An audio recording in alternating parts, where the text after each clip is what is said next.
हाय प्यारे दोस्तों, मैं अशोक कुमार आपका अपना साथ फिर स्वागत करता हूं आपके अपने चैनल ए के फिजिक्स 5G में। आज हम आपके लिए लेके आए हैं एक महत्वपूर्ण क्लास जिसमें हम बताएंगे कि 2025 में 12वीं का फिजिक्स का एग्जाम कैसे आने वाला है। अगर हमारी क्लास देखोगे आप, हमारे अकॉर्डिंग आप पढ़ोगे तो आप कुछ ही दिनों में 90+ का स्कोर कर सकते हो बच्चों। इसमें बताने जा रहे हैं सब्जी, मेरे पास एक पेपर है, ये 2024 का पेपर है। मैं आपको ये भी बताऊंगा कि आपको कौन से चैप्टर से कैसे तैयारी करनी है। सबसे पहले बच्चों आपको ध्यान रखना है कि जो फिजिक्स का एग्जाम होगा वो 6 मार्च को होगा, 12वीं क्लास का 6 मार्च को होगा पेपर। वो उस पेपर में आपकी टाइमिंग रहेगी 2 बजे से, इवनिंग टाइम का पेपर होगा, 2 से 5:15 बजे का पेपर होगा तुम्हारा। जिसमें बच्चों आपको ध्यान रखना है फिजिक्स का जो पेपर होता है वो पेपर 5 खंडों में आता है। Section A, section B, section C, section D और सेक्शन ई। हिंदी में बोले तो खंड अ, खंड ब, खंड सा, खंड दा और खंड या। बिल्कुल, जो खंड आ आता है बच्चों, इसमें ध्यान रखना है आपको। जो खंड आ, पहले ध्यान रखना है जो खंड आ आएगा ये बहुविकल्पीय पेपर होता है। इसमें बहुविकल्पीय यानी एमसीक्यू बोलते हैं इसे। ये बहुविकल्पीय प्रश्न आएंगे, इसके अंतर्गत आते हैं और प्रत्येक क्वेश्चन 1 नंबर का होता है, 1 अंक का होता है। टोटल एमसीक्यू जो आते हैं वो 6 आते हैं बच्चों। 1 अंक का पेपर, प्रत्येक क्वेश्चन 1 नंबर का होगा। 6 अंक प्राप्त करने एमसीक्यू में। उसके बाद में दूसरा खंड होगा खंड बा। ये खंड बा होता है। खंड बा के अंतर्गत 1-1 नंबर के क्वेश्चन आते हैं, वो होते हैं अति लघु प्रश्न, यानी बहुत छोटे छोटे प्रश्न होते हैं। अति लघु आते हैं इसमें क्वेश्चन आते हैं बच्चों आपके अति लघु में।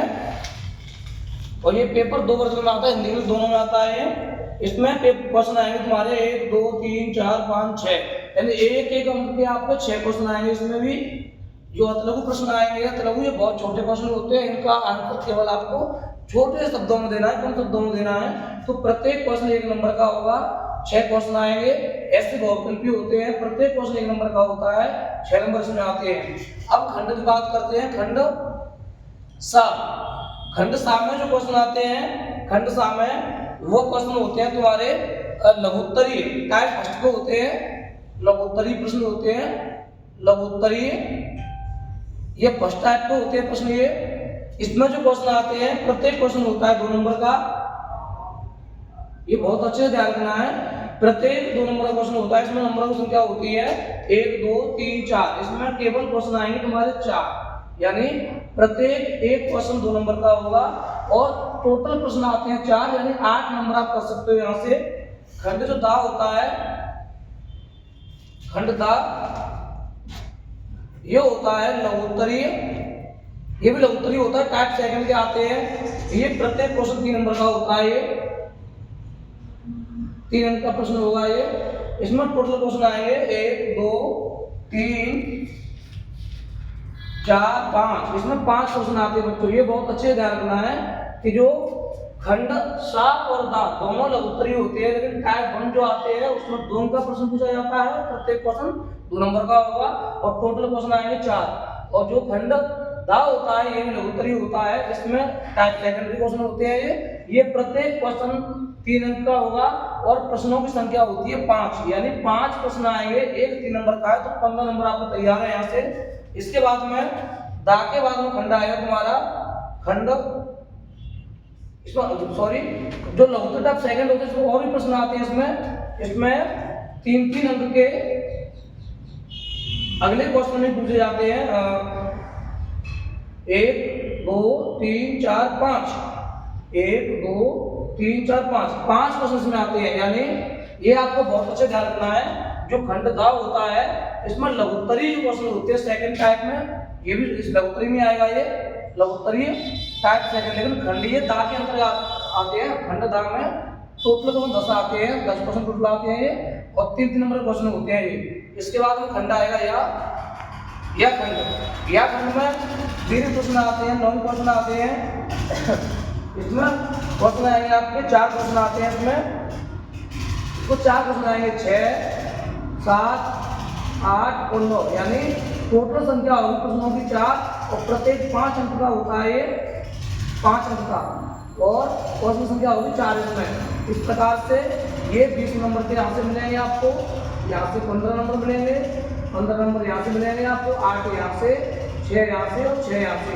इन नंबरों को हम योग कर सकते हैं, यानी 6 और 6 12, 12 और 8 20, 20 और 30 50, 70 नंबर। आपका फिजिक्स का जो एग्जाम होता है बच्चों 70 नंबर का होता है। तो मैंने आपको बताया बहुत अच्छे से इस प्रकार से अंकों का विभाजन होता है, कौन सा कितने नंबर का आता है। इसके बाद में महत्वपूर्ण जो बात है वो हमें बच्चे ऑप्रेस होते हैं। सबसे पहले बच्चों करना क्या है आपको, जो एमसीक्यू क्वेश्चन होते हैं, जो लघुगणितीय प्रश्न होते हैं, इनको पहले आप आराम से रिलैक्स होकर करें और सावधानी से करें, ऑप्रेस नहीं होना है। तो जल्दबाजी में हमारा ये गलत 1 नंबर सीधे चला जाता है। केवल आपको कैसे करना है वो मैं बताऊंगा आपको, कि आपको केवल जो सही क्वेश्चन है, जैसे प्रश्न नंबर आ गया प्रश्नोत्तर संख्या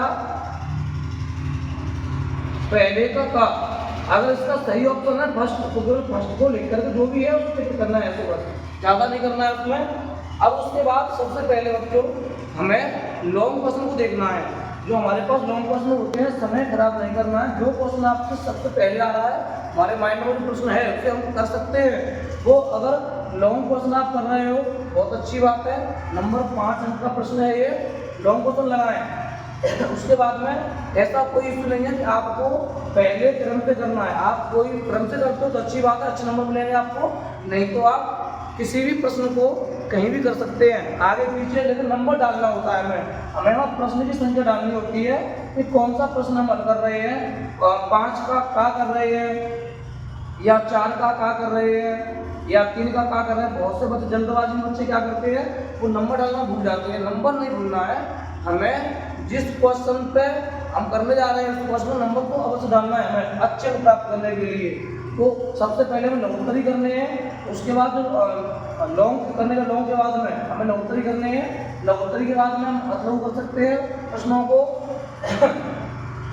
अथर्व कर सकते हैं। इस प्रकार से हम अच्छा स्कोर कर सकते हैं बच्चों। और मैं आपको अगली वीडियो में बताऊंगा, अगली क्लास में आप देखोगे कि हमें कौन से चैप्टर से क्या तैयारी करनी है, कौन सा चैप्टर किस नंबर का आता है। मिलते हैं अगली क्लास में, जब तक के लिए धन्यवाद।